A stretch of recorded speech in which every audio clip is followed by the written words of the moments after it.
Hi folks, and welcome to Open Analysis Live. In this segment, it's actually going to be a little bit different from the walkthroughs that I've been doing. In this one, I'm going to actually do sort of an overview of a few tips and tricks that I use all the time with IDA Pro, and specifically with the IDA Pro debugger.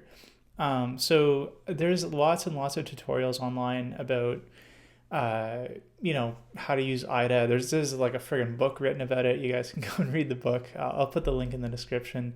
It's a great book, but like sometimes you don't, you have some malware, you need to analyze it, and you're not going to be reading a book, right? You need to do it right away. So what I'm going to show you guys today is just a couple like quick tips to get you rolling.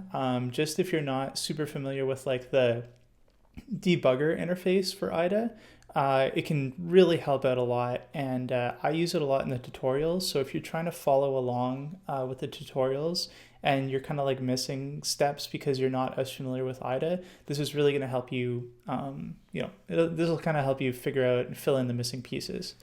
So what I'm going to do is I'm going to pop over here and open IDA. I have two samples. One sample is an EXE and one's a DLL. And I'm going to show you how to set up the debugger for both of them because it's a little bit different, as you'll see. So first thing you notice when you open up this sample, I'm going to give you a copy of this so you can work on it by yourselves if you want to like work through and follow the same steps. So this is called reg test, and it's something that I wrote that's really safe. All it does is it just sets a registry key in the current user Hive. So it's, it's not going to infect your computer or anything. And then I packed it with UPX, which is, Universal Packer, really easy to unpack. You don't need to actually debug anything to unpack it. But in this, we're going to use the debugger just as an example so you guys can follow along. So you can see as soon as we loaded this up, IDA complains like there's no import address table, or it's non-standard or something. It knows something is wrong here. So we're just going to say okay. It's going to go through and load up here. Now, I am going to just give you a couple, just for the layout, just so you know like how and why this is set up the way it is. I'll give you a couple tips, but again, this isn't going to be like a full like IDA tutorial, right? Again, there's a lot better versions of that online. So the other thing that I'm just going to touch on, but I'm not going to go too in depth with, is the difference between how a PE file exists on disk versus how it's mapped in virtual memory when it's actually going to be run as a process. So I touched on this in some of the tutorials. I talk about it a little bit, but I think there's like a better explanation in the link that I'm going to put in the description below about how this works. It takes a while to explain the whole thing, and I'd rather just touch on it a little bit. So for the purpose of this, you just have to keep in mind that the layout of the PE as it exists on disk as like file.exe, whatever it is on disk, is different than the way that it's actually mapped into virtual memory when it's run as a process. So one of the things IDA does, here I'm going to move right click here and I'm going to say text view, and this takes us out of graph view and shows us the actual the text view of like how the opcodes exist and their memory address here on the left hand side. So this is what I want to talk about. I want to talk about the memory address. So what IDA does for you is when it loads up a PE file, it actually simulates a mapping of the PE file in memory. So these memory addresses aren't actually the memory address offset in the file itself. They are where the file would be mapped in virtual memory if it was run as a process. So this kind of comes into play later on if you're trying to patch a binary and you have an offset here in IDA. you can't just go and use that offset in the binary file and expect it to be the same. Obviously, this would be like the world's largest binary file if this was the if this was the offset with the file on disk. So obviously, it's been mapped in virtual memory at like 4 and 1, 2, 3, 4, 5 zeros, which is like a standard image base address for a lot of EXEs. So I just wanted to mention that, and also there you kind of got an example of how to go from text view to graph view. And again, you can just right click in here and go to graph view, and that's going to show you graph view. All it does is it just kind of takes the segments out. Anytime there's a control flow change, so anytime there's a jump or a call, it's going to sort of block out the instructions, so you can see that what's actually controlling the flow here, right? So you can sort of see things like loops and if statements and stuff like that. Again, I don't want to go into like assembly 101 or anything like that. That's really not what I'm aiming for in the tutorial. What I'm aiming for is just kind of a general overview of things that maybe those tutorials that are focused on actually like assembly, that type of in-depth tutorial might not focus on these sort of higher level tricks that are definitely going to help a lot if you're reverse engineering malware with IDA. So like I said, I've opened up this exe file, and again, I'm not going to go too much in depth into actually using IDA like a static reverse engineering tool. I want to talk about the debug functionality. But before I do that, I am going to just talk about a couple things in the layout here. So the first thing that you might have noticed is I have all these icons up here. All I did to get that is I just go to View, Toolbars, and Advanced Mode. And it's just going to show me this, like all these icons. So sometimes IDA might start up in a different view without that stuff all set up for you. And all you got to do is you just got to turn on like the advanced toolbar and you get all the icons. Now, again, I'm not going to go through like what each one does, because you can just hover over it and you'll get the tooltip and I'll tell you what it does. So not going to waste your time with that. But I am going to point out two important things when we're looking at malware, two tabs that I like to jump to immediately as soon as I've loaded the PE file. I like to go to the imports tab. So here I'm going to click on it. And so here you can see these are all the imports that are listed in the import address table in the PE file.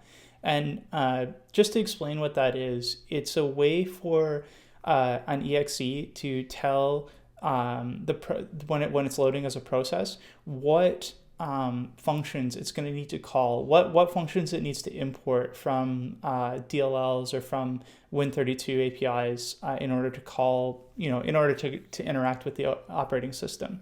Now, under normal circumstances, all the functions that it needs to call, all of the APIs, are going to be listed in the import address table, and thus when it's loaded, IDA is going to give you all the offsets as if it was loaded in memory. It's going to show you all of these functions. For example, you could like click on one of them and go to it in the code. Because we're looking at a packed binary here, we're going to assume that not all of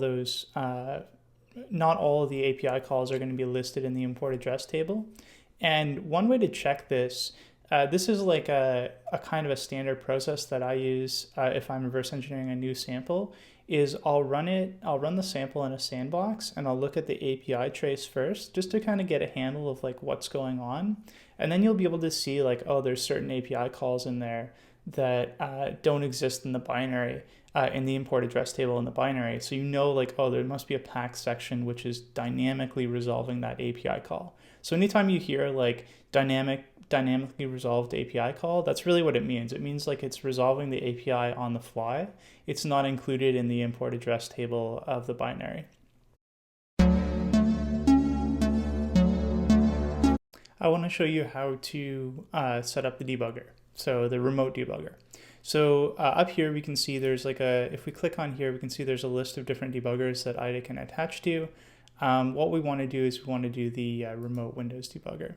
Now, in order to, I alluded to this in another tutorial, but I'm just going to actually show you like where this is. So in your program files, here's your IDA folder. So this is your IDA installation. And in your IDA installation, there's going to be a debug serve folder. And inside there, there's going to be different remote debuggers. So there's a Win32 remote, Win64 remote, pretty self-explanatory.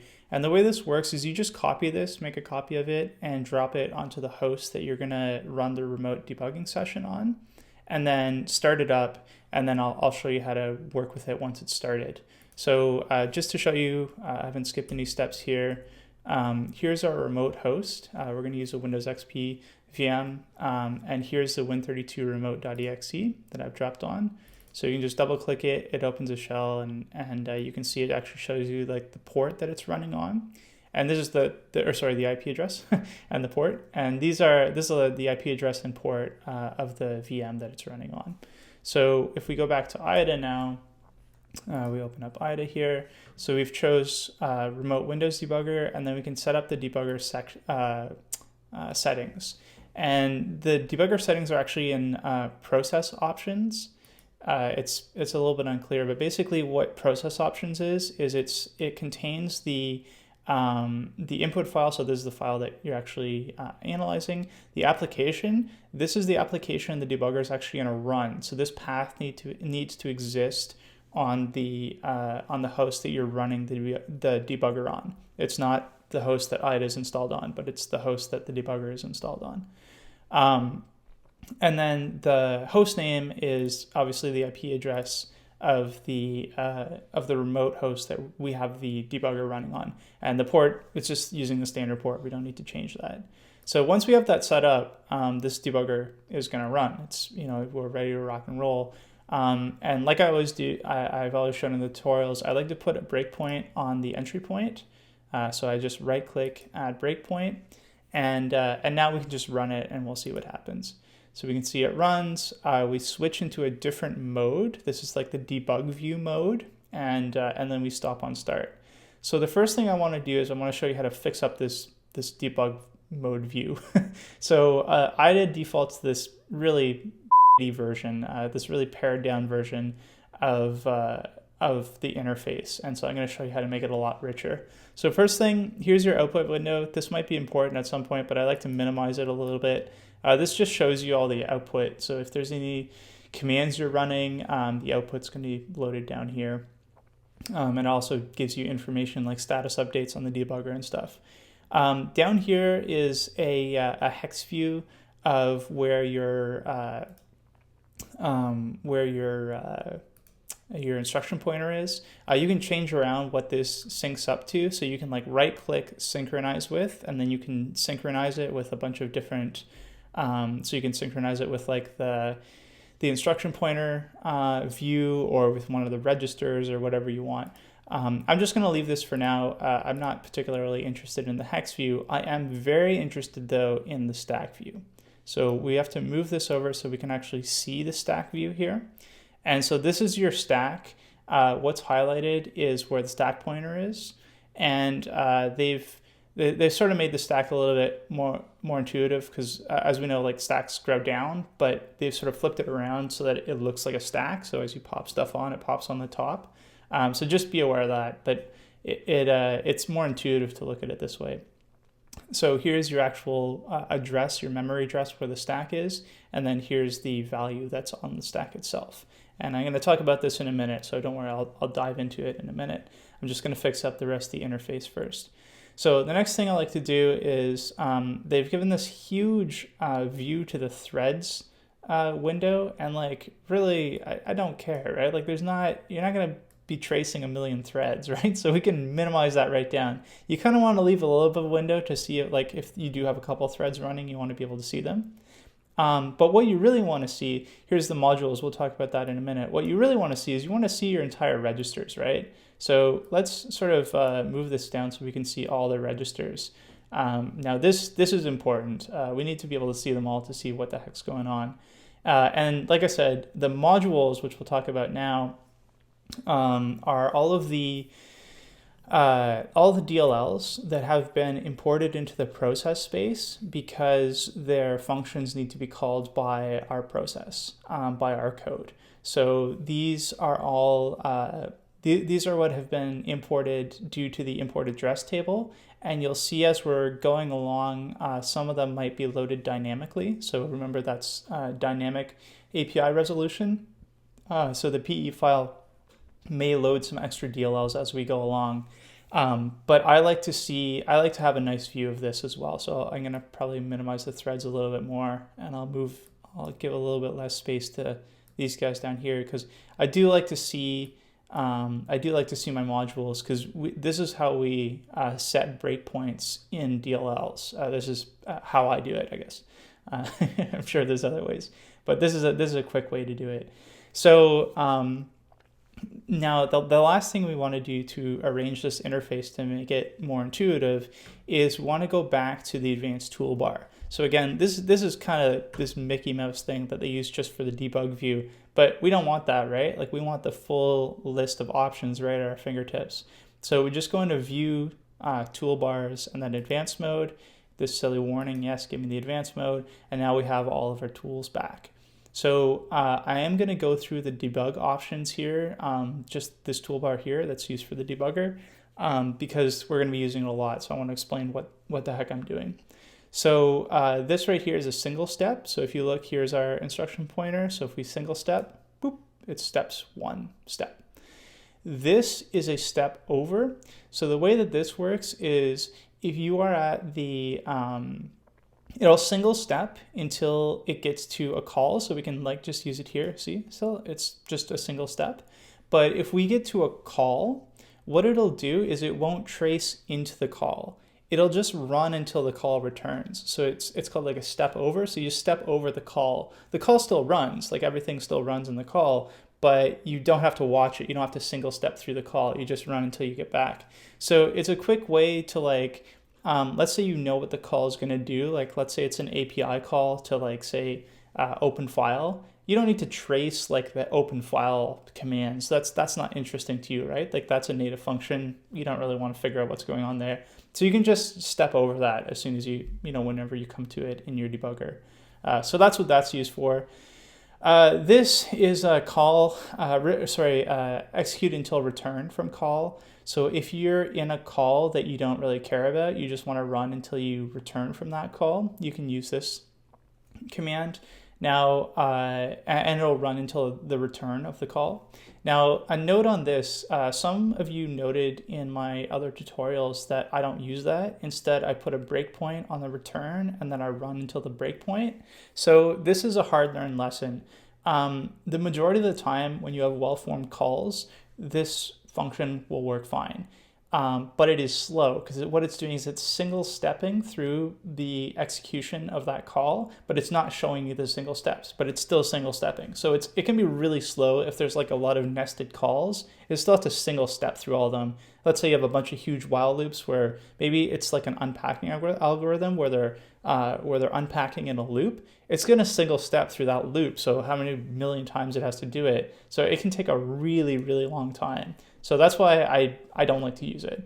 And the other like sort of warning I have for you is you can use it in an API call, like a Windows Win32 API call, no problem, because it's a well-formed call. But sometimes in malware, there will be some what we call like stack pointer manipulation where the returns don't get called. They're just, they actually will jump directly to other, they'll jump directly to like other functions.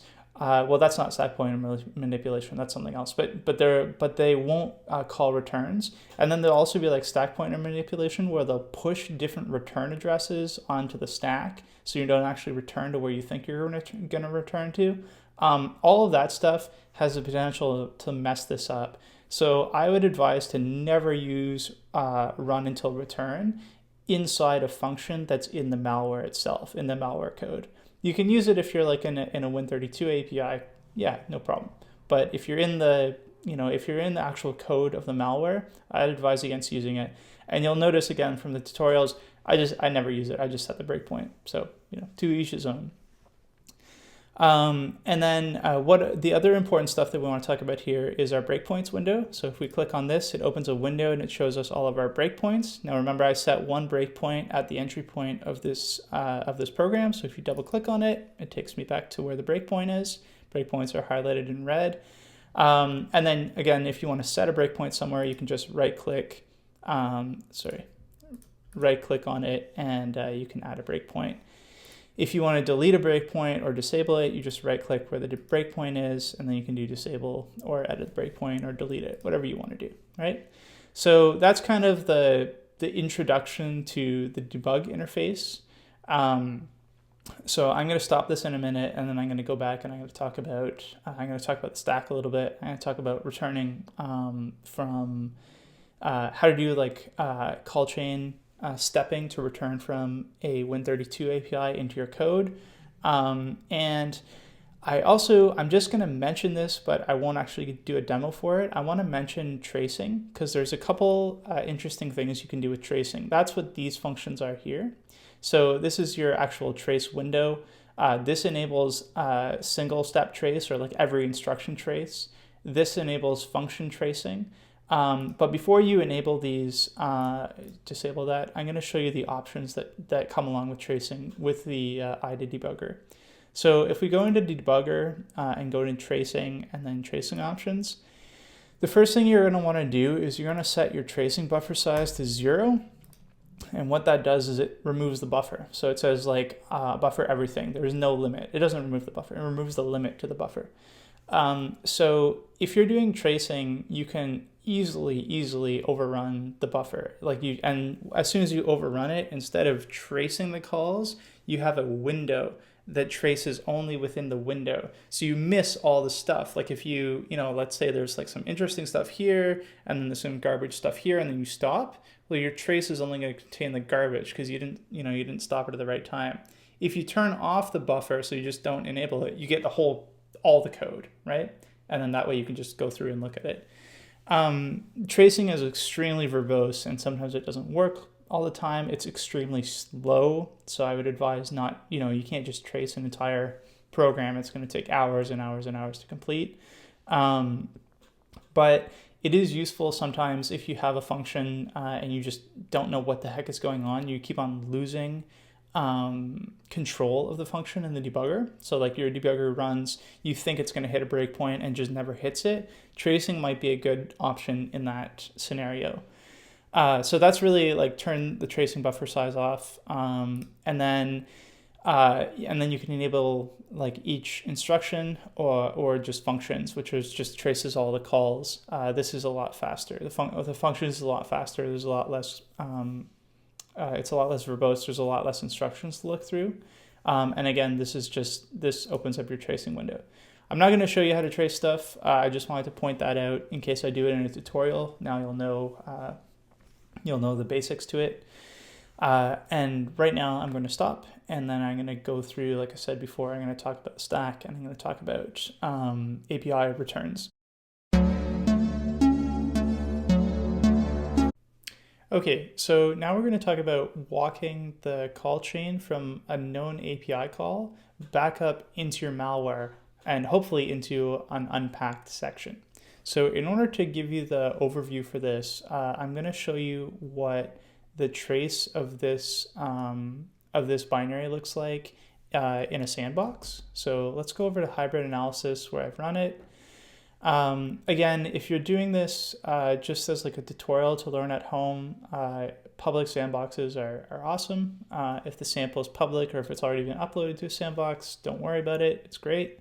But I do advise if you're doing this for samples that you don't want to get out there, I would advise running in your own sandbox and turning off the network to the sandbox so the malware can't call out.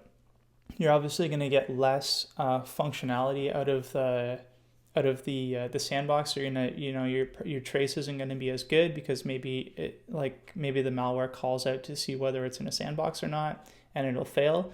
But really all we're looking for in the sandbox is the API trace. So you're going to get at least the API trace until that call fails, which is usually enough to figure out, it's usually enough to go back into your debugger from there and start figuring out where you need to set breakpoints. So here, let's take a look at the API trace. So we're just going to click on the program here, and then we're going to go to API calls. Now, I'm going to jump over a bunch of this gobbledygook. If you're not familiar with like how with what's going on here, basically when you start a process and when the process starts importing DLLs based on the import address table, like I talked about before, there's going to be a whole bunch of API calls that are called that, it's going to sort of put in a bunch of stuff that might randomize you a bit. If you don't know what it is, you might think that it's part of the malware. But what I like to do is I like to just skip to the end of the API call trace. That's what I think is most interesting, right? What happened right before the program terminated? Because that's usually where interesting stuff is happening. So if we skip to the last couple API calls, we can see terminate process was called. That's kind of interesting. We can see there's a bunch of query information process stuff here.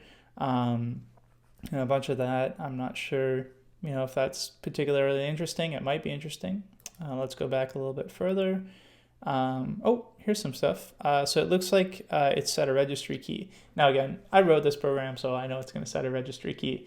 But I would hope that if you're analyzing malware, you're working backwards from terminate process, and you see set registry key, and you go down and look at what the registry key is called. You say, oh, that's not that's not a system registry key. That's not something that's set just by executing a process. That's something that's probably set in the code somewhere. So you can see it set something in software red flag. Again, that's all this like fake malware does. It just sets one registry key. But what's interesting about this here is there's a set registry key. Now this is at the NT layer, and I'm going to talk about this in a minute. But if we go back to our IDA and we go back to our imports, I don't see an import here that could be used to set a registry key. So this is like our first tip off that there might be some dynamic API resolution, and that maybe it's going to happen. Maybe that API is going to be resolved once the code is unpacked. So maybe we can set a breakpoint on that API call, because again, if we go here, we know it's going to be called. So let's set a breakpoint on it. Then we can run in the debugger until that breakpoint is hit, and then walk back up the call chain until we find where it was called in the program code. And maybe that's Unpack code. So maybe we can take a look at that. So just to describe this process a little bit better, what I'm going to do is I'm going to show you guys a diagram that I made here, just to show you visually like what we're actually doing. So we know from the sandbox that an NT call was called. So we're going to put a breakpoint there, and then we're going to follow the returns all the way back until we get into a code segment that was, that was loaded by the PE file, until we get to a code segment that's not in a DLL that was loaded. That's not like a Win32 DLL or whatever. To understand this a little bit better, I do want to talk about like the layers or how a call might progress until it gets to the kernel. So if you're in your main code and you call like create file A, which is in the kernel 32 DLL. Now, if you're not familiar with Windows APIs, the kernel 32 DLL is not the same as the kernel, right? So it's just kind of confusingly named. The kernel 32 DLL is an interface that provides a bunch of APIs that you can call from your code in order to interact with the Windows OS. Now, inside kernel 32, for each call, there's going to be two versions of a call if the call takes in a string. So there's going to be the A version and the W version. A stands for ASCII, W stands for wide string. So ASCII obviously is pretty standard string. Wide string is there's like 2 bytes for every character. So it's wide. It has more. There's more characters in the character set. And oftentimes if you convert from, well, not often, every time if you convert from ASCII to wide, what it looks like is it looks like the ASCII string has been split apart, and in between each char in the ASCII string is a null byte. So if I had something like test was my ASCII string and I converted it into wide, it would look like T null byte, E null byte, S null byte, T null byte, null byte, right? So there's going to be 2 null bytes for the termination of the ASCII string. Now, in kernel 32, you're given the option of either calling APIs with ASCII or with wide. But the way it works is if you call it with an ASCII string, inside kernel 32, it actually converts the string into a wide string and then calls the wide version. So Windows likes wide strings, so they basically convert into wide string. The same is true for ntdll.dll. ntdll.dll is the interface to the kernel. That's the best way to think of it. I'm sure I'm like butchering this. I'm sure there's like a Windows internals person out there who like actually writes a lot of code, and they're just, or like a better reverse engineer than me is thinking like, oh my God, this guy's, he's got all the terminology wrong. But this is just a good way to think of it, like to picture it in your mind, is that like ntdll.dll is kind of the interface to the kernel. Now, inside ntdll.dll, there's also ASCII and wide versions of API calls, but in this case, because we called into kernel32.dll, it's already converted into a wide string, so then it's just going to call the wide version in ntdll.dll. So anything you call in like kernel32.dll that needs to interact with the actual kernel has to go through ntdll.dll. Yes, the name is ntdll.dll. Thanks, guys. I don't know why. I'm sure there's some interesting story behind this stuff, but such is life. And then ntdll.dll takes care of actually, interrupting into the kernel. Now, I'm not going to go into this lower level stuff here, like how ntdll.dll gets into the kernel. I will in some other tutorial, but for today, it's not important. For today, we just want to talk about that NT layer and then how to go from the NT layer back up into your main code. So again, in the sandbox, we're going to see the NT calls because it's the lowest userland. This is all userland code before you get to the kernel. It's the lowest userland API, lowest userland interface that you can hit before you get to the kernel. So it's always best to hook at that layer. So if you're going to like watch API calls to trace what malware is doing, that's the place to do it because it's the lowest level. Otherwise, like if you were to trace something, and you can see this really plainly in this view here. So let's say you put a hook up here in kernel. Well, there's nothing stopping the main code from just calling ntCreateFileW. It doesn't have to call kernel 32. That it doesn't have to call that API. It can call any one of these in the layer, right? So if you're going to hook up here, you would also have to set a hook here and set a hook here in order to cover the whole thing. Whereas if you just set a hook in ntdll, you don't have to worry about hooking anything up here. Just a tip, right? So again, in the sandbox, you're always going to see NT calls because they're the lowest call. So we can set our breakpoint here in the ntdll, which I will show you in IDA in a minute, and then we just walk the returns up until we get to our main code. And again, the trick here is that we saw this call in the sandbox, so we know the malware is going to call this, and it didn't exist in the import address table. So we know that it was dynamically resolved. Now we don't know that like this is the final stage of the payload of the packer. We just know that somewhere in the code it makes a call here. So we'd like to see like where that is in the code, and we'd like to look at the surrounding code around what called that, because that might actually be unpacked code, right? And if we are in unpacked code, it's probably a good idea to like take a look and see what's there, because maybe we've unpacked the malware. Now, I will note that there are better ways to unpack stuff, and I'll show you some. I think in some of the tutorials I've already done, you guys can see some other more efficient ways where you can actually extract the entire PE file from the packer. But in this way, I'm going to show you how to actually analyze the code without having to extract the PE file. So if the code is injected into its own process, so it's not using process injection, it's just using, it just allocates some space inside its own process and writes the code there and then jumps to it. This method I'm going to show you today works great. You don't have to extract the PE, you don't have to rebuild the PE, you don't have to worry about any of that. You can just find where the code is and start analyzing it. So if we go back to our IDA here, I'm going to go back to our view I've already set a breakpoint on the entry point, so I can run and we should break on the entry point. And now remember, I already set up my view to look nice, right? I already set up my debug view, so I have everything laid out in a good way that I can understand it. So now I'm going to go over to my modules. I'm going to go to ntdll.dll, double click on it, and it's going to show me all of the exports from that DLL. So these are all the APIs that are exposed from that DLL. Now somewhere in those APIs is going to be, it's going to be, is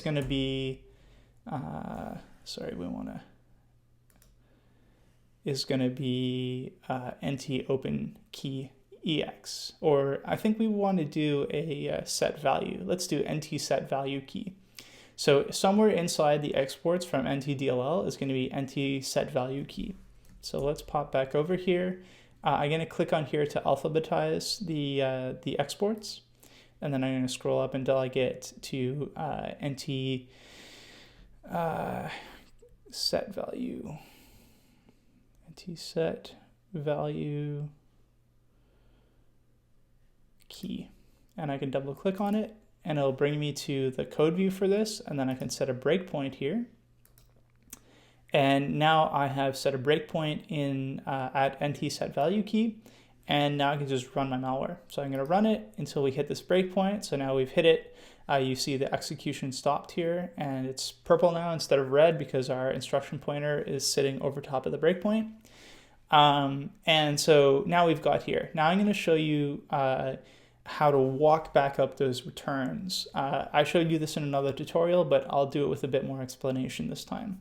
So here we can do our single step. Remember single step? A single step until we get to this call. Now remember, I'm inside an NT function in NTDLL. It's not the malware function. So I don't really care what it's doing, right? I just want to get back so I can return from it.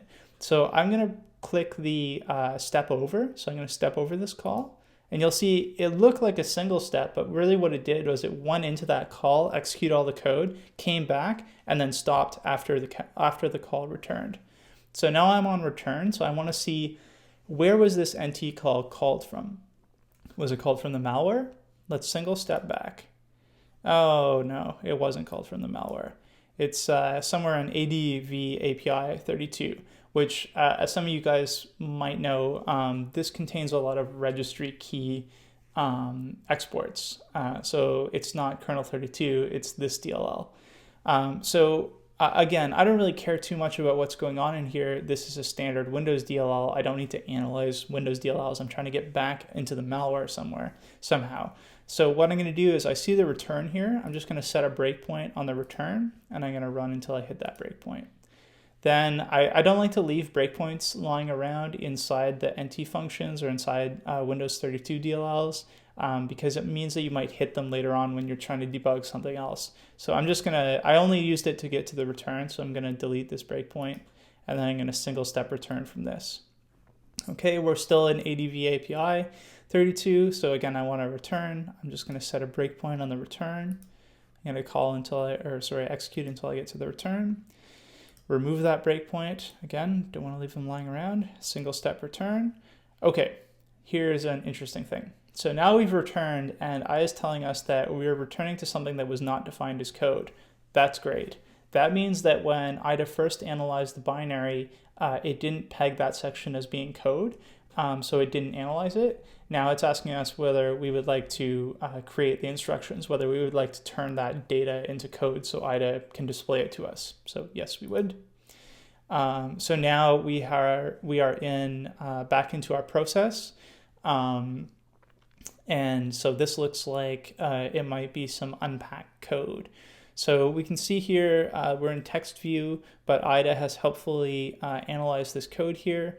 I want to show you a trick. Now I haven't looked at, you saw how quickly I looked at this, right? I didn't really analyze what was going on here. All I did was I scrolled up until I saw something that looked like the beginning of a function. So when you see something like a push EBP and then a move ESP into EBP, basically what this is it's setting up the stack for the function. These are pretty common functions. You might see some other codes that are messing around with the base pointer and the stack pointer. It doesn't always have to be in this order, but this is a good indication that this is the beginning of a function. Then we can see the byte above it has not been turned into code, so it hasn't been analyzed. And then above that, we can see a return. So this looks like the break between two functions. So what I'm going to do is just blindly, I'm just going to click on here, and I'm going to, because this is where I think the start of the function is, I'm going to right click and say create function. And it didn't complain, it actually turned it into a function. So it looks like I guessed right. And then I can right click in here and say, give me the graph view, because I actually want to take a look at what's happening in the control flow here. So at this point, it looks like we found some potentially unpacked code here. And now I don't want to keep running in the debugger because I don't really know what we're doing. I need to do some analysis.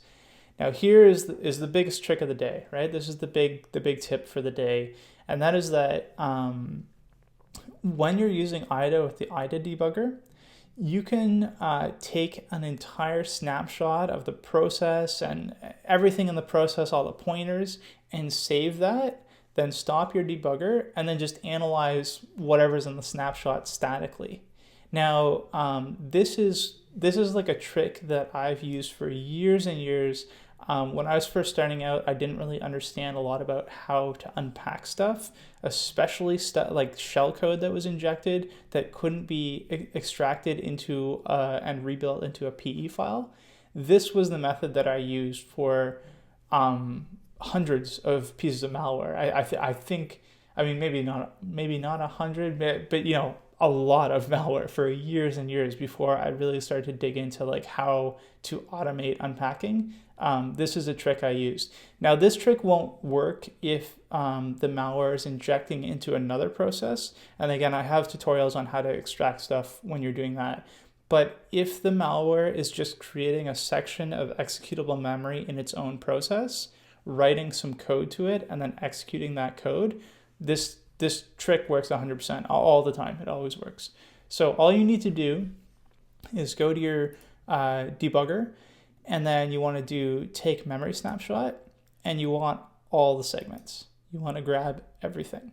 So this is going to take a while. This takes huge dumps. So like really large files can be created from this. So I advise you to only do this for the samples that you're working on, and then obviously manage the dumps that you've created from the process adequately.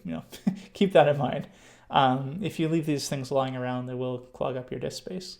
So then we can stop. Actually, one more thing we're going to do is we're just going to rename. So I'm going to right click, rename this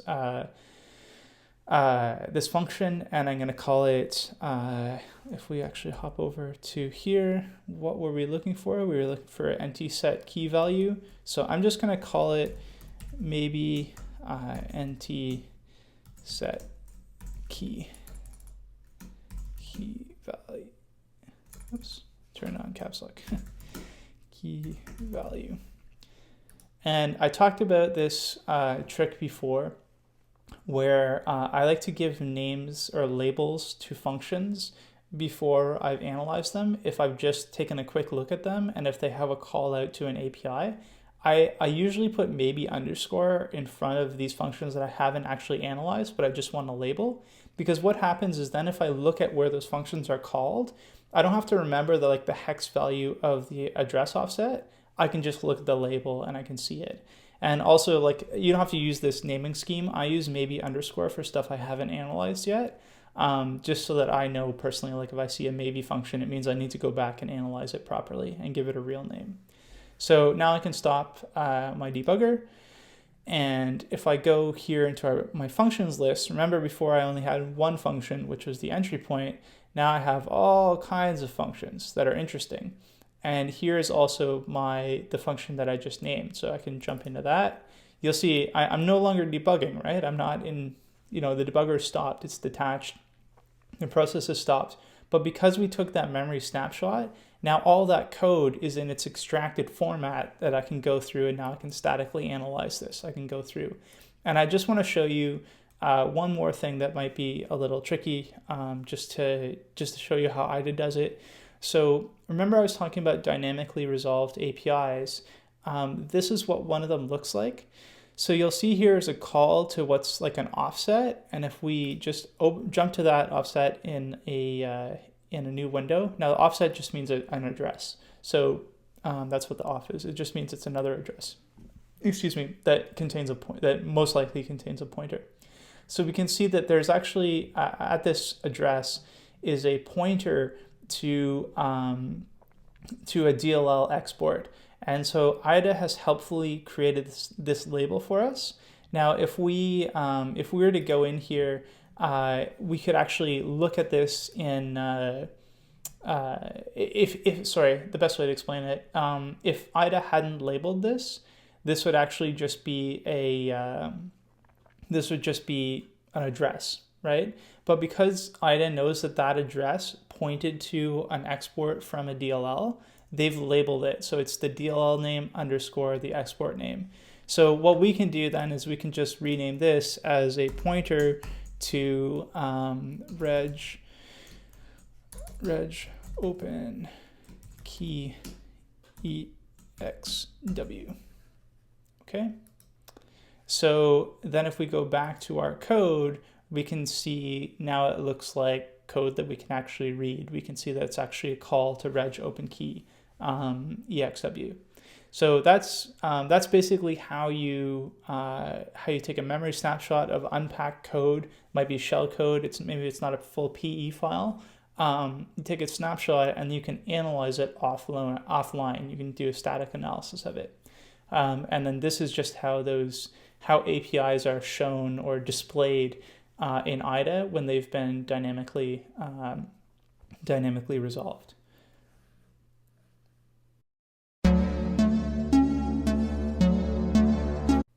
Okay, so now I want to talk a little bit about something that I get a lot of questions about, and you see me do in my other tutorials, and that's questions about the stack setup and specifically pointers on the stack and how to manipulate those before API calls. So basically how the stack is set up, how it looks in IDA, and how to change those values before an API is called.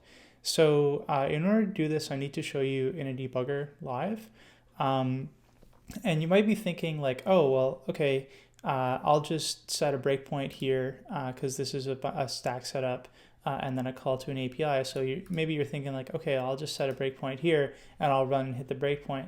But remember, we're not actually looking at code that's going to be run because we did that process save, the snapshot.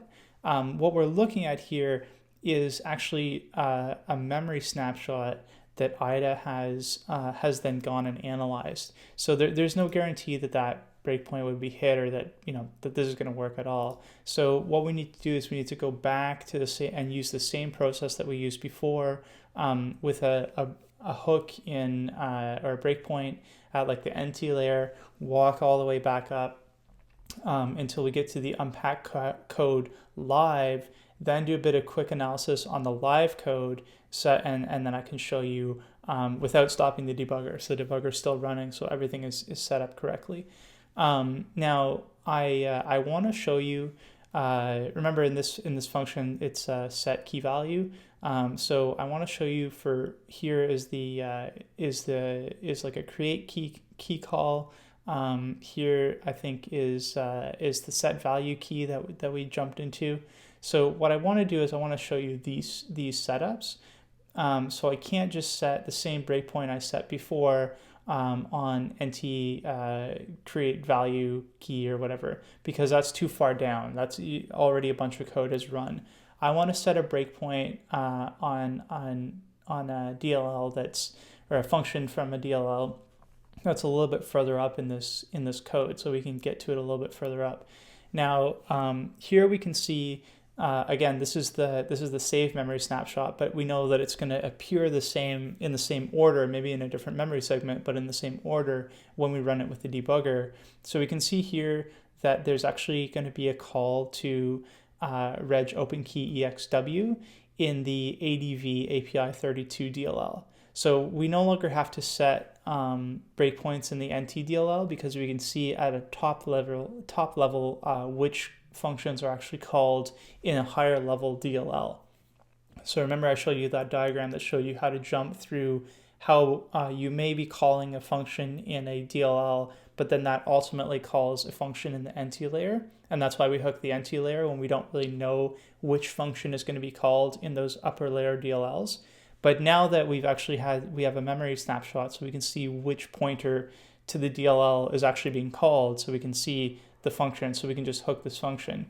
And one thing I want to note about this is reg openkey is, if we were to hook NT reg openkey, so if we go back to our API trace in the sandbox, you can see that NT openkey EX was actually what they traced, but in our code, it's actually the ADV API 32 DLL that's called. So if we didn't know this and we had to hook NT openkey EX in the NT layer, there's going to be a lot of other stuff that's going to call open registry keys, right? Like there's a lot of other code that just goes along with process setup, loading DLLs and stuff that might call into the NT layer to check if a registry key is there. You can imagine certain DLLs might want to check for status of something, or there's a lot of different things that could go on. So if we hook such a popular call at the NT layer, we might have to jump through all kinds of garbage. There might be like 20, 30 calls as things are loading up before we actually get to our malware that calls it. So in this case, what we want to do is we actually, because we know the higher layer DLL, we'd rather hook that so we can just immediately see what the callee was to that. And I'll show you what I'm talking about in a minute. Because then we can just see where it was called from, like what called it, and we can see whether it was actually the malware code or not. So again, we'll go back to our entry point here. Now it's a little bit confusing because the view is the same, but remember now we're looking at the actual code that's going to be run. We're not looking at a memory snapshot because this is part of the original code in the PE file. So we can actually put breakpoints here. So let's click run here, and we'll run till we get to our start breakpoint. And then now that we've got to the start here, so we know like we haven't, all of the import address table DLLs that are going to be loaded have already been loaded. All the DLLs that the process said it needs in the PE file have been loaded, and we've hit our breakpoint at start. Now we can set the breakpoint in ADV API 32.dll. If you set it beforehand, or if you have one left over, again, remember there might be other DLLs that call that function, so you might be jumping into it too soon. It's always better to run to the start of your program, then set your API breakpoints. So let's jump into this module. I'm going to alphabetize this again, and then it was reg openkey exw. So we're going to jump over there, and we're going to add a breakpoint here, and then we're going to run and hopefully hit that breakpoint. So now we've hit that breakpoint. So what I'm going to do now is I'm going to find the end of this, or actually, like I was saying before, when we're in Win32 APIs, we can actually run we can use the run until return because it's safe. So I'll just use the run until return for this one. So now we've returned back to our code here. We can see that it looks similar to, and this label has been pre-populated for us from the memory dump that we took because this aligns, but it hasn't been turned into code. So we have to, again, make this a function again.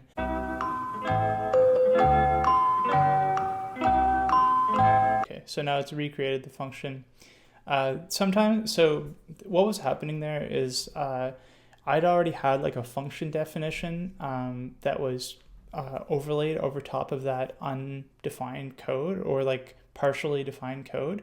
And that was causing problems. So what I wanted to do was I wanted to erase the that function definition, redefine everything in that segment as code, and then enable a function or create a function again.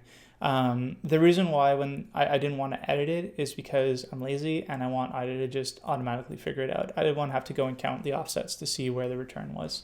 That's why I did it. Sorry, that was kind of like a mess up, but I wanted to leave that in the video just so you guys can see when that sort of thing is happening. What you want to do is you just want to press D to turn it back into data. So remove the code, remove the fact that it's been analyzed as code.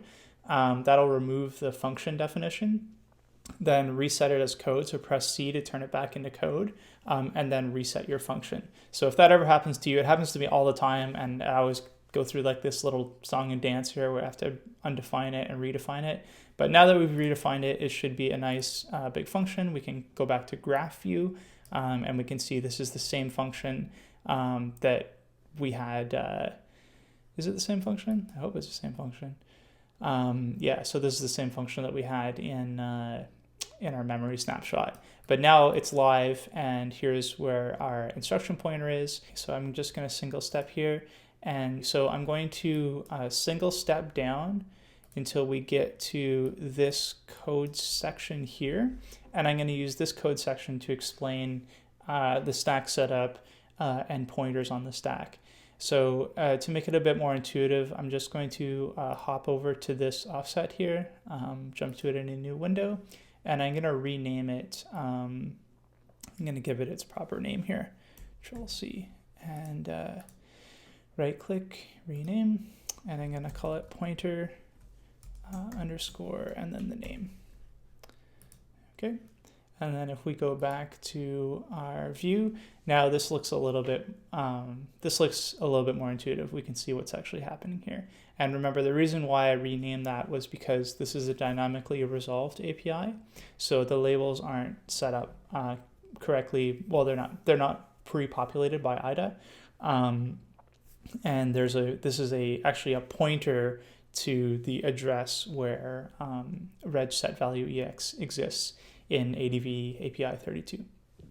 Okay, so now before we actually talk about things being pushed on the stack, et cetera, I want to talk about the stack itself. And so I'm going to hop over to here, and I'm going to pull up a nice diagram that I made for you guys and talk about standard call, like STD call. Which is the calling function for, or calling convention, sorry, for Win32 APIs. So now I've used NT-write virtual memory as an example because this is part of another tutorial, but it applies here because the convention is exactly the same, and I'm just using this as an example. So the way this works is so here's the function as you would write it in C. Here are the arguments that you're going to send to the function. And then here's a view of the stack and a view of memory, so the process memory. And this could be like heap if you want to get into that, but I don't want to talk about that. I just want to use more abstract terms. So the way this works is the arguments as you call them, or as you write them, sorry, in C. So you can see like this is the first argument, second, third, fourth, fifth, are pushed in reverse order onto the stack. So remember, like the stack grows down, but remember I was saying in IDA, they actually reverse that. So the stack actually looks like a stack. And as you push arguments, you push them above and above. So the first push is the last argument. So we push it down here. Then we have push 2, push 3, push 4, and the last push is actually the first argument that's being passed to the API call. So if you look at the stack, this is the order that the arguments are in. So in my other tutorials, if you saw me just saying like just grabbing stuff off the stack, It's just because in my head I was remembering, like I was counting down which argument it was, and then I was able to count down in the stack. And if you're pushing a pointer, and this is much more important to remember, is it's called like a pass by reference, not by value. And what this means is you actually send a pointer to the memory address where the value is stored, and you send that pointer on the stack to the API. And the reason why you might do this is well, there's two reasons really. So one is, let's say you had like a buffer that you were sending, so a buffer that contained a string. So in this case, the buffer for write virtual memory is the buffer of data that you want to write to the virtual memory. You can't just like, well, you could, but it doesn't make a lot of sense to actually like copy that buffer into the stack and use, like let's say the buffer was like 1,000 null bytes. You don't want to copy like 1,000 null bytes onto the stack, right? It makes a lot more sense to just copy a pointer to the address in memory where those 1,000 null bytes are stored and pass that pointer. So don't worry, I'll show you what this looks like in IDA in a minute. I just want to explain the science behind what's actually happening. So you would push that pointer, and then the pointer points to the actual buffer and memory. The same reason why you'd want to pass by reference, or another reason why you'd want to pass by reference, is if the API is going to actually send you data back. So it needs to actually send that data somehow. And there's no like stack to return stuff. There's no, that's not the right way to phrase it. I guess it's the right way to phrase it. Like there's no stack in the return.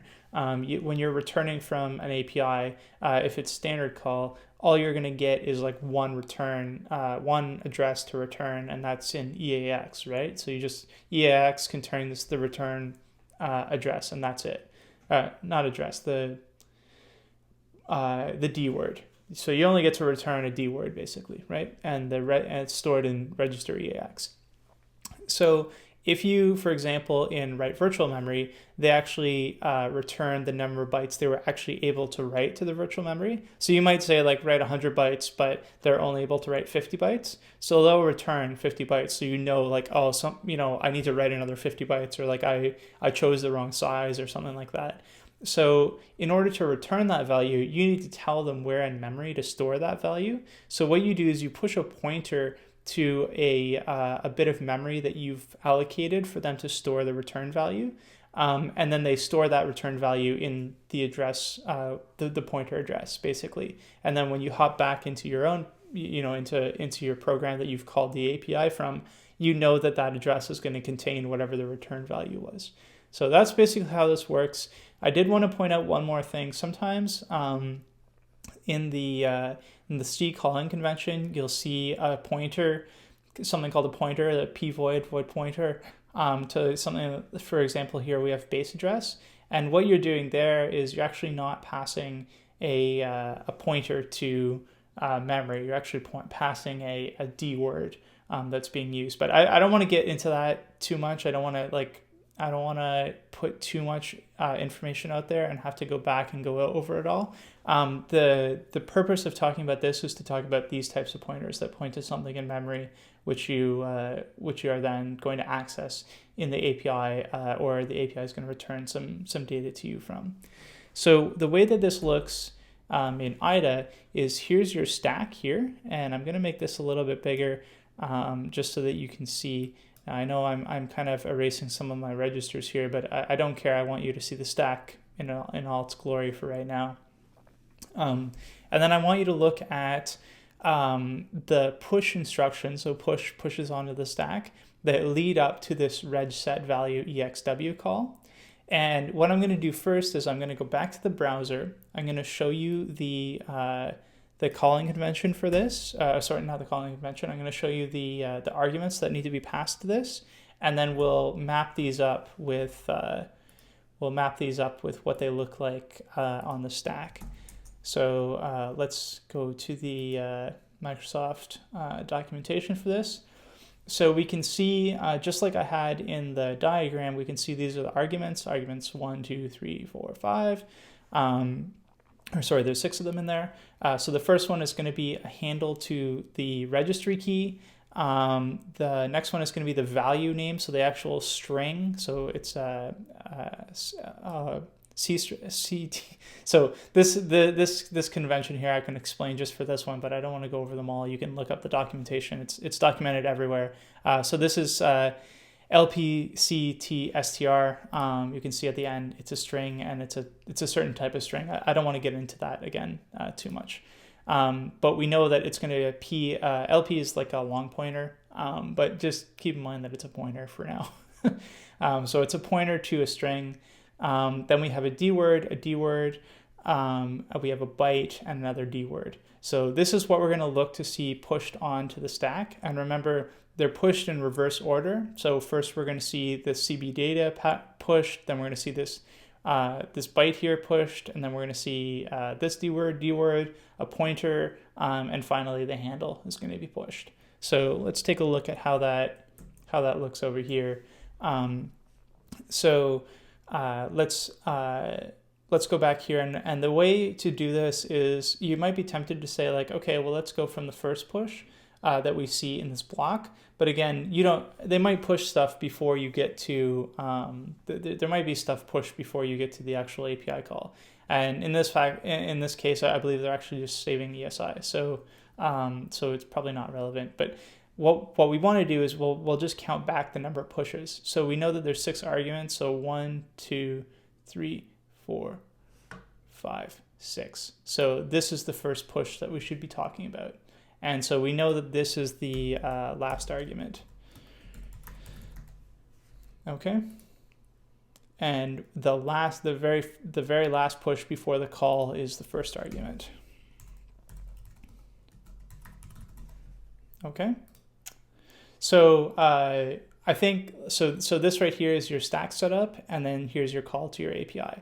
So we're going to actually watch this in the stack, and I'm going to show you how you can jump around and alter stuff if you want. But I think what I'd like to do is I'd like to go back, and I'm going to label the important arguments that we want to watch for. And by important, I just mean things that I want to show you, things that I want to show you. They're not universally important. They're just important for the tutorial. So I want to show you the first argument is the key. The second argument is a pointer to the string. And I think that's probably what I want to show you here. Is there anything else that's interesting? Probably not. I'll just show you those 2 examples. So if we hop back here, so the first argument is the handle to key. Okay. And the second argument here is a pointer to the string that's going to be passed in. So we're going to call it a pointer to string, or pointer to the value, value that's going to be sent in. Now you can see here, you might be asking, well, that's not labeled as a pointer. What's going on here? This is actually a memory address, and see how I'm hovering over it? IDA is actually showing me the data that's stored there. So I can actually jump to it in a new window. And the reason why this looks all crazy, like a big array of numbers, is that this was part of the pack code, and IDA doesn't really understand what it is yet. It assumes that it's just a big array. So we need to actually undefine this code. So just press U, and we want to undefine, not code, undefine all the data here.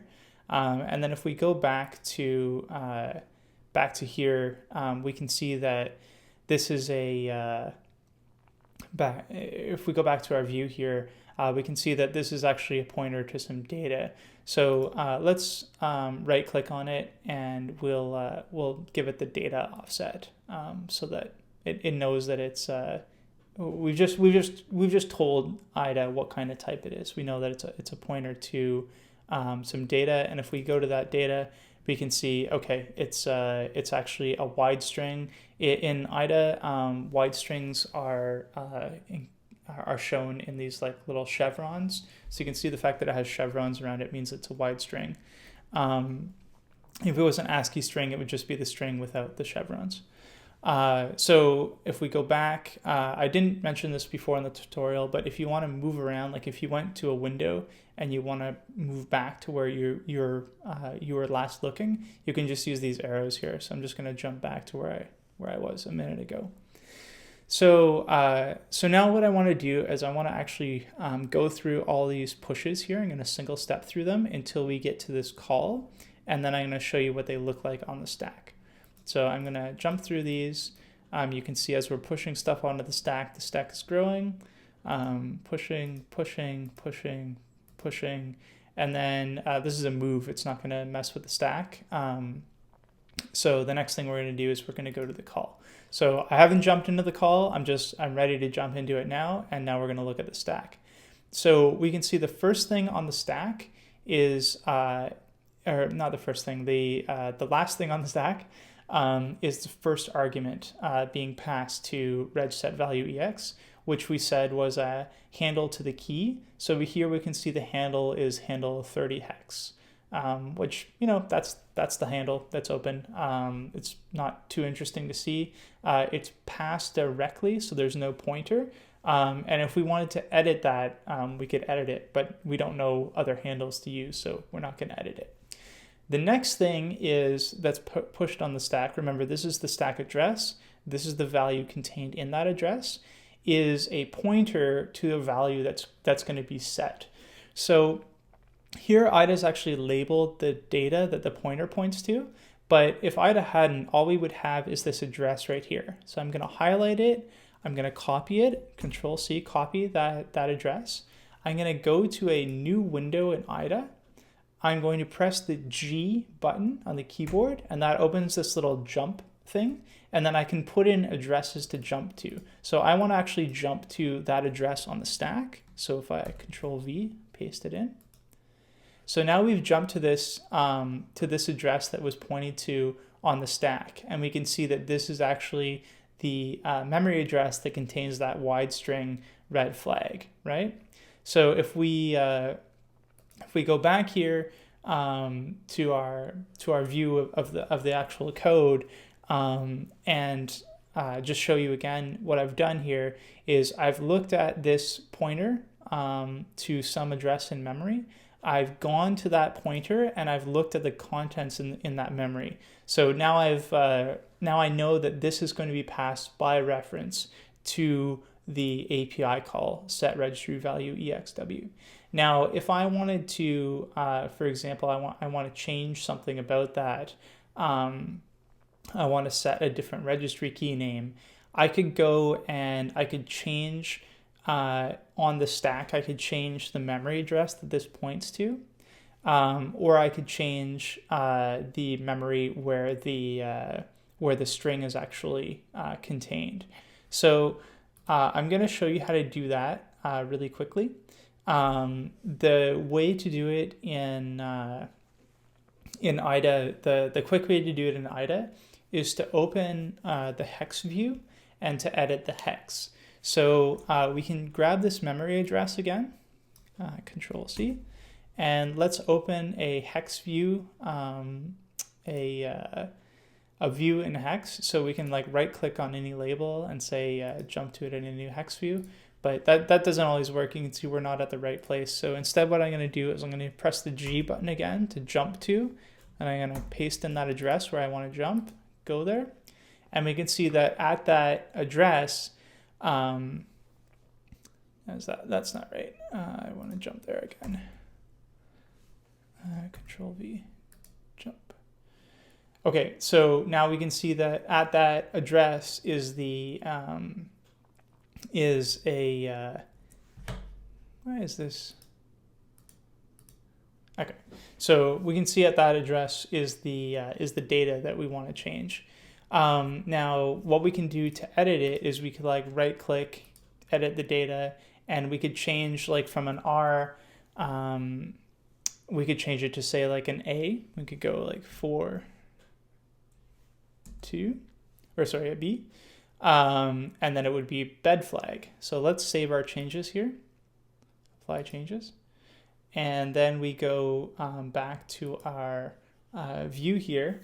And if we look at that register, the one that we're, the pointer that we're passing the string in, and then we go to our view here where it is, where we actually, it's kind of defeats the purpose of this. IDA's already updated the string for us. I kind of wanted to show you that it's actually changed, but here we can see the string is actually changed to bed flag instead of red flag. So that's how you kind of edit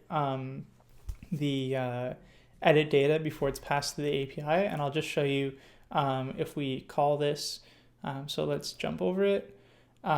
We hit our breakpoint that we left. Remember I said I don't like to leave breakpoints in Win32 APIs because sometimes you hit them when you don't mean to hit them. So we've hit our breakpoint here, which I'm going to delete now. Delete that breakpoint. So I'm going to just step back like we did before, and I'll just show you that we return with no problems to that code. So we've now set the value bed flag instead of red flag. So if I return, actually I can just because there's no more like assembly to the demo, because I actually just want to show you in regedit what we set. I'm just going to run this until it exits, and I'm going to pop over to our where's our here we go. Here's our victim host that we've been debugging with, and if I run regedit, you should see here we can see that we've set bed flag. Remember, we ran it a couple times before, so we had red flag already set. Now we've set bed flag. So there you go. In a nutshell, that's how you manipulate arguments on the stack in IDA. That's how you use the debugger to manipulate them, and that's the way that they're loaded. Now, not all function calls are standard call, so STD call that I explained. So not all functions will pass arguments on the stack, but the Win32 APIs are standard call, so you can always rely on that for Win32 APIs. I won't get into the other calling conventions. You can look them up. There's like fast call, which uses registers. There's a bunch of other calls that I can't even remember off the top of my head, but you can look them up. They're well documented in the Microsoft documentation. But standard call, you just have to remember that's the one for Win32 APIs. So like I said before, the last thing I want to show you here is how to use the remote debugger with a DLL. That'll be the last part of this tutorial. So to actually run a DLL with the remote debugger, the process is really similar to what I've been showing you with the EXE. There's just a couple extra steps. So let's close out of this. I'm not going to save the database for this. It's probably going to crash because I have a plugin installed. Yeah, there we go. That doesn't like that. We'll open a new version of IDA, and for this one, I'm actually going to show you. A DLL that I extracted in another tutorial, a malware DLL. So I'm not actually going to let this run too much, but I'll put the hash, because it's actually malware, I'll put the hash in the description of the video below if you guys want to run it, but it's not safe to run, not like the EXE that I was using. Excuse me, for the DLL, all I want to do is I just want to show you how to set it up to run the DLL. With the debugger. I'm not actually going to be stepping through it, and I'd also advise you guys, like if you're playing around with this, make sure you're using a VM because the DLL is actually malware. So let's open the DLL with IDA first. We'll take a look at it. It's on my share folder from between my VMs. Final unmap.dll. You guys, if you saw my other tutorials, you might remember this. Okay, yeah, it's a PE file. Please analyze it as such. All right, so IDA's going to do its job. Now remember, this is already unpacked, so there's no like unpacking tricks here. I just want to do this to show you because running a DLL through the remote debugger is a little bit different. So we're going to do the same sort of setup we had before, where we have to choose the Windows Remote Debugger. In the debugger, in process options, we're going to set the IP address of the victim host. And remember, if I pop over, where's our victim host? Here we go. If we pop over to the victim host, we can close this debug session, just open another one. You can see this is the IP address. Same IP address, hasn't changed. That's why it was still saved. That's why I used the save one in IDA. So let's pop back over to IDA. Now here's the tricky part. So you can't just run a DLL. The debugger doesn't have that ability to load the DLL and run it. So you're going to have to use run32 DLL, which is or run DLL 32, which is an application that's bundled with all versions of Windows. It's in the C Windows system directory or system32 directory. And so what we're going to do is we're actually going to launch that, and we're going to launch the DLL through that. And I'll show you how that works. So you have to set that up here, but what I'm going to do first is I'm going to show you how it's set up on the victim host, and then I'll mirror that setup here in the process options. So let's hop back over to the victim host here. The first thing we're going to need to do is copy over the DLL that we want to run. So let's go to our share folder, computer share folder. Now this kind of freezes up sometimes, so hopefully doesn't freeze up for me. I'm going to grab final unmap.dll. I'm going to copy it over. Yes, I want to move it over. I'm going to close this out. So I'm going to put this, instead of leaving it on the desktop, I'm just going to put it directly in the C drive. So here we go. Let's open this up again. Go to my computer, go to the C drive, and I'm just going to copy over the DLL into the C drive. Now, why did I do this? I did this so that I know that I don't have to find the path to the desktop, because depending on who you're running as, what administrator, maybe there's a space in the path or something like that. I don't have to deal with that at all. I want the shortest possible path. Now you don't have to do it this way. I'm just doing it this way because it's simple.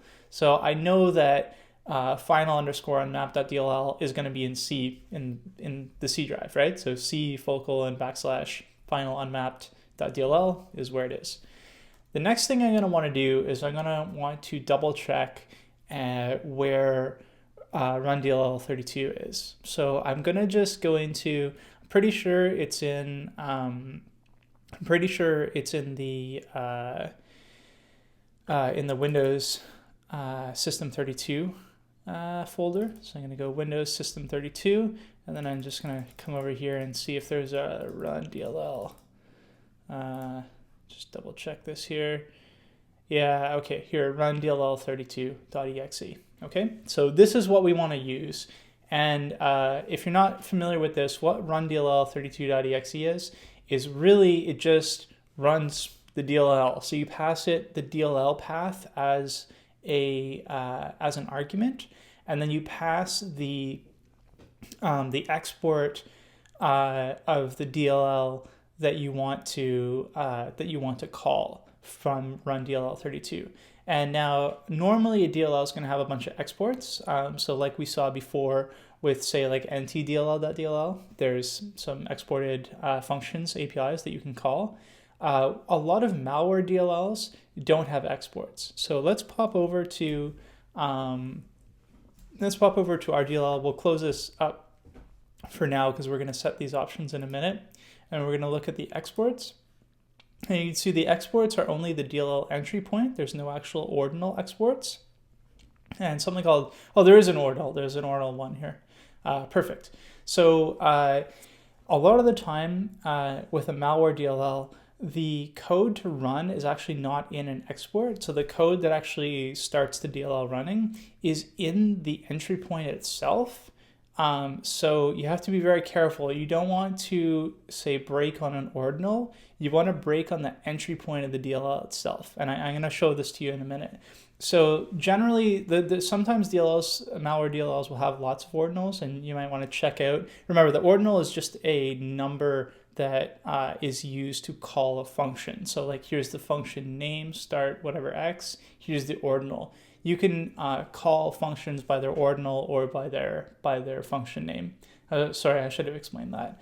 But in DLLs, a lot of time we'll use the ordinal because the function name may not exist. It may just be referenced by an ordinal with malware DLLs. So again, we do have an ordinal, but we're really going to focus on the entry point of the DLL. So now let's go back. We'll open up our process options again. And remember, application is the application that you're running on the remote host. So we're not actually running unmap.dll, we're running run32.dll. So hopefully I have the path saved so I don't have to type it out. Yeah, I have it saved. So remember, it's in the Windows system32 run.dll.exe, right? And then what we're going to do is we're going to pass as parameters the DLL that we copied into the C drive.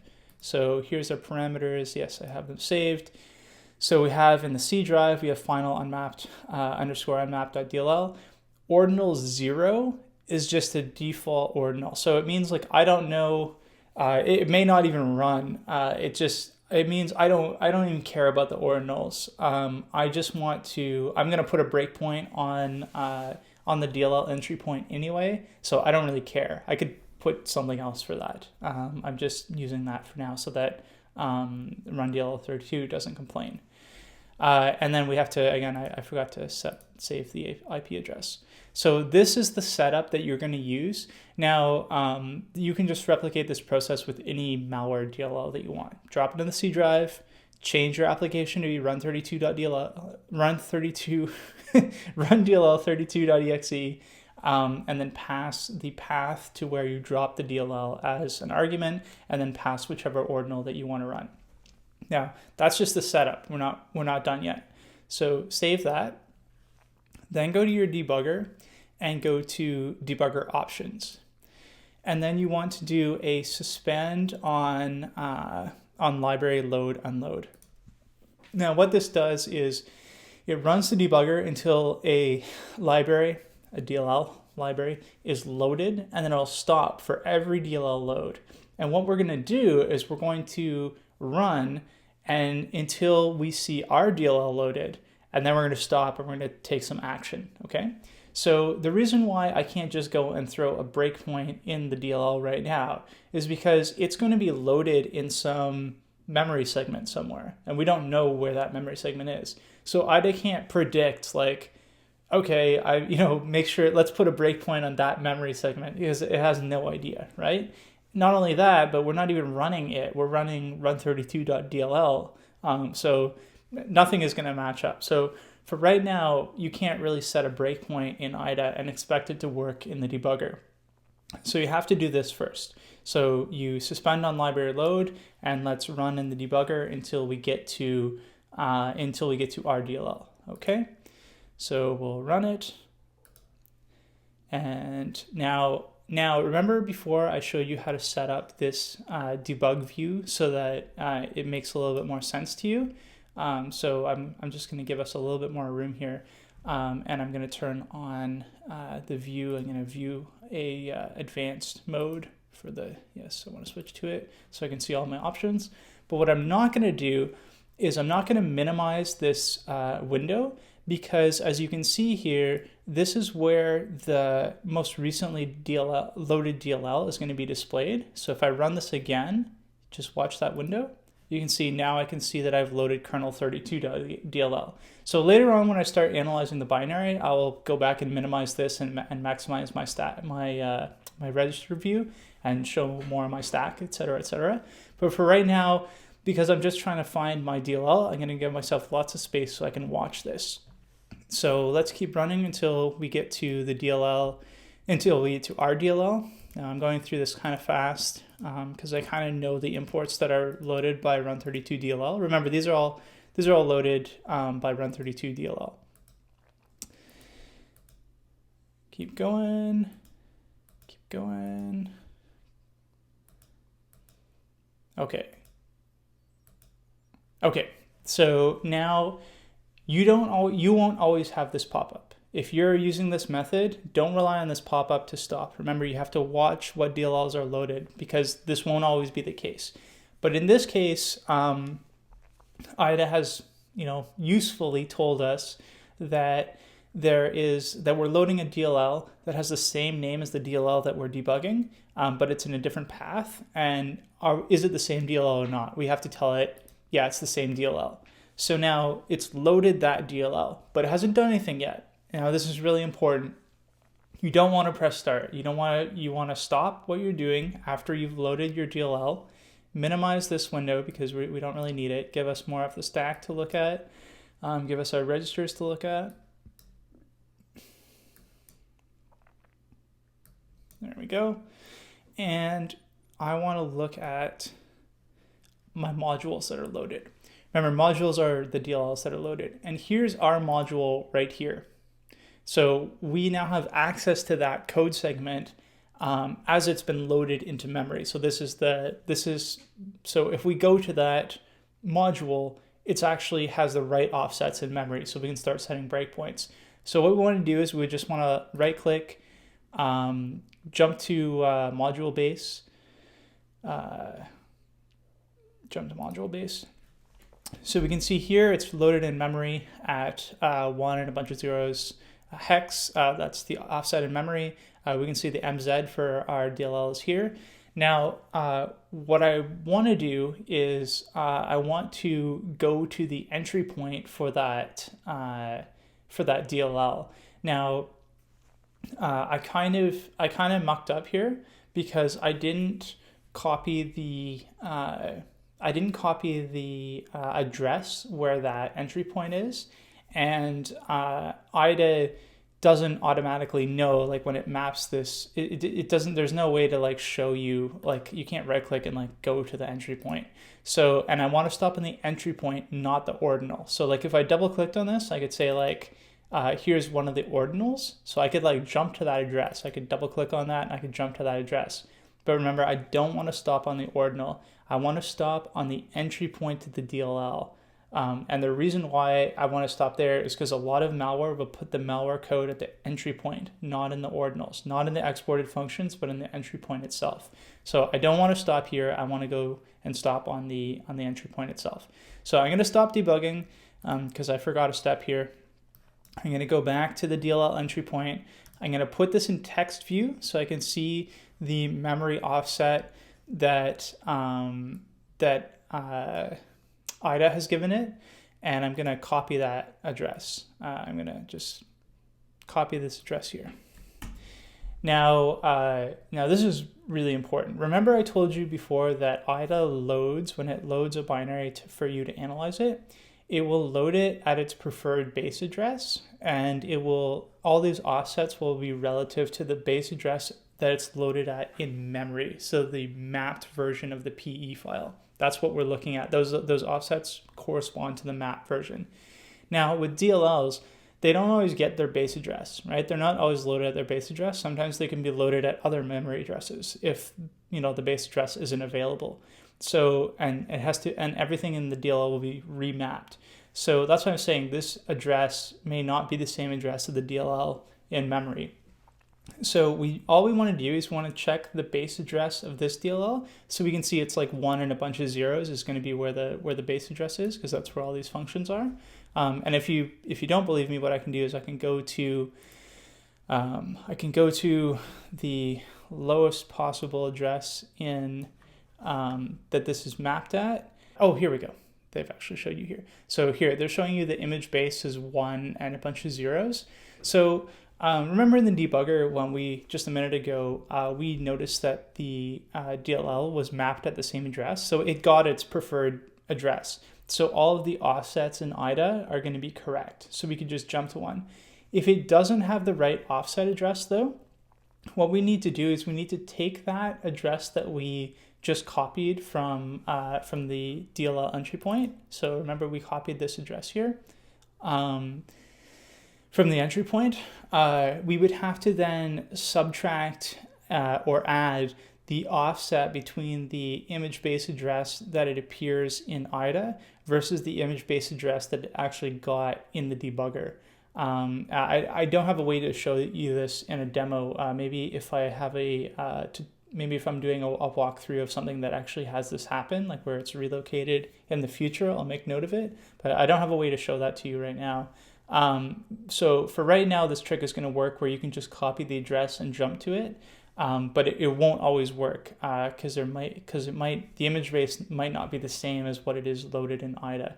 I hope that makes sense to you. So anyway, we copy this address here. We know that that's the DLL entry point. We'll run the debugger again. So the debugger is started, and you can see here we've stopped at our first DLL that's been loaded. So we'll just keep running through until we get to the DLL, until we load our DLL, just like we did before. So I remember it's like quite a few DLLs down there. Here we go, next one. Okay, and we still get the same warning that these are asking whether these are the same DLL. So yes, IDA, they are the same. Now remember, at this point we want to stop. We want to go and locate the DLL, our DLL that's been loaded as a module. We want to right click on it, jump to the module base, and then once we're here, we can click in the window, press G to jump to an address, and then paste in the address that we copied of the DLL entry point. Now, again, I'm doing this because I know that the DLL has been mapped at the same image base that it was mapped at when IDA loaded it, the same image base that IDA gave it when it loaded it. So I know that these addresses are going to match up. And if you look here, the reason why I know this is because I can see here's the MZ for final_unmapped.dll. Here's the image base. It's identical. Remember what I was saying before, if it's mapped at a different image base, you're going to have to find the offset, subtract or add the offset, whether it's mapped above or below, and you're going to have to add that offset to the address of the DLL entry point. So we jump to that DLL entry point here. We can see that IDA's actually already put a label on it for us. So all we have to do is add a breakpoint here, and then we can run. We can just keep running. We don't have to worry about, so you can see it stopped here because there was another DLL loaded. So I'm actually going to go into the debugger. I'm going to remove that setting. So here I don't need to suspend on libraries anymore because I already have my breakpoint. So I can just run, and then I'm going to hit, see we stopped here at our DLL entry point. So now we can begin debugging the malware DLL as if it was loaded, as if it was just loaded as an exe. So now we can start setting breakpoints wherever we want, etc., etc. If we go into like the graph view of it, you can see here's our entry point. If we click on this up here is the F, so this gives us like the functions, the function list for that DLL. So now we can see here's our function list. If we label the functions here, the labels, because you told IDA this is the same DLL, the labels will be repopulated into the IDA view, and any analysis that you do here, so if you start relabeling stuff here, whatever you're doing in the analysis in the debugger, it'll be repopulated to the DLL in IDA. So there we go. That concludes this tutorial. I know this has been a little bit different from the walkthroughs. I don't think I'm going to do too many of these actual like tutorials because, like I was saying before, there's plenty of fantastic documentation online about assembly, how to use IDA.